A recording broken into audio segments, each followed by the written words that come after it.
We're back with another VARguments episode where we discuss the most contentious refereeing decisions from the round. And this time, we were lucky enough to not get too many incidents, but two of them stand out that we'll discuss as usual in this video.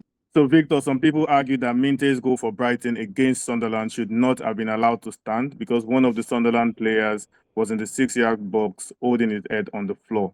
What are your thoughts on that? We have seen it plenty of times this season. Players kind of taking advantage of this, holding their head without there having been much contact. So this was either a case of the referee not seeing the player on the floor, which I doubt because it dragged on for quite a bit, or not believing that there was a legitimate concern, which is concerning. Because if you go by the rule book, which referees often frustratingly insist on doing despite not being the common sense solution, you need to stop the play.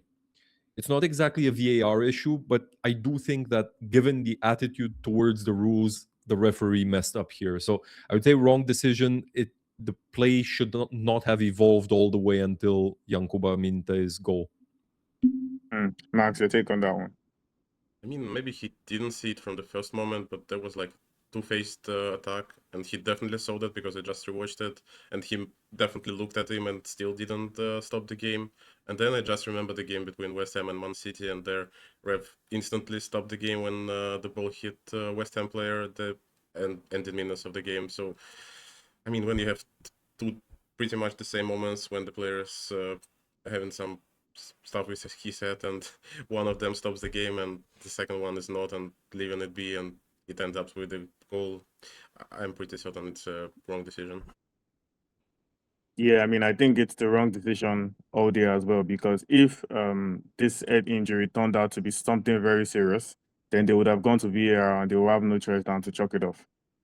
So why just choose to ignore it when you can, when there is a rule that says head injuries should be taken very seriously and play should be stopped immediately? There is literally a rule for that, and they should follow rules. And based on the rules, that goal should not have been allowed to stand. So wrong decision, in my opinion. Anyways, let's move over to Manchester United versus Aston Villa, where United won 3-1. But Aston Villa's equalizer, Victor, against Man United was thoroughly checked because Amadou Onana had to get out of the way of the shot by Ross Barkley while in an offside position. But two things to consider here. Did he make contact with the ball, and did he block goalkeeper Lammens' line of sight? We don't often get to praise VAR, but this is one of those rare opportunities. I think correct decision. This was a good call, not intervening here. There was no obvious contact from Onana on the ball. He got out of the way. At worst, it kind of brushed his shorts. And I don't think he was in Lammens' line of sight either. I think Lammens had a good view of the ball. It was just simply too good of a shot to be kept out. Although I have to say this makes it all the more frustrating for me because remember Robertson's goal chalked off a couple of months ago. Even clearer, he was playing no part in the goal. So yeah, consistency, anyone? Right.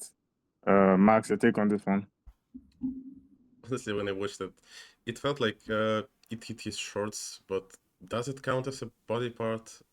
I'm not that sure, and obviously he's not blocking the vision because I'd probably say that the second, or was it third goal? I feel like it was third goal of Man United. Dalot was in worse position and he was probably blocking the vision. So if it didn't get chalked off, this is definitely a right decision. Yeah, I mean, I watched the game in real time as well, and even before seeing the replays, in real time, I could see that Lammens had all the space in the world to see that shot. It was never obstructed by Onana in any way. Yes, Onana was in an offside position, but it did not interfere with the sequence of play in any way. With or without him being there, that shot would still have gone in. So I think that's what they considered, that it did not, his position did not impact what would or would not have happened in the aftermath of that shot. So right decision from here, rare right decision, like Victor said. But yeah, they got this one right, and I would say I agree. But anyways, we're asking our viewers out there to join us in the conversation. Yakuba Minteh's goal for Brighton, should that have been allowed to stand or not?